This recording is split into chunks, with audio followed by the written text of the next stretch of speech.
Aleluia! Glorie ție, Doamne! Aleluia! Haideți! Continuăm! Nu mai pot să nu știi sunt o tată. Atunci plecarea începe, încep să râd. O luăm la privirea sus, eu mă ridica. Trimite ajutor, dacă nu mă lăsa. Trimite ajutor, dacă nu mă lăsa. Doar prin Duhul tău, doar prin puterea ta, doar prin harul tău, în picioare eu voi sta. Doar prin Duhul tău, doar prin puterea ta, doar prin harul tău, în picioare eu voi sta.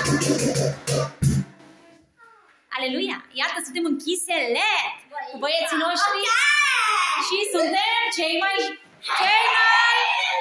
Cum suntem noi copii? Bine! Suntem oameni al lui Dumnezeu? Da! Facem voia Lui? Da! La aceste frumoase... ce este? Este un grup de închinare, nu? Avem un grup de închinare cu băieții din Chiselet și o să spuneți numele voastre pe rând așa. Sami? Andrei. Așa.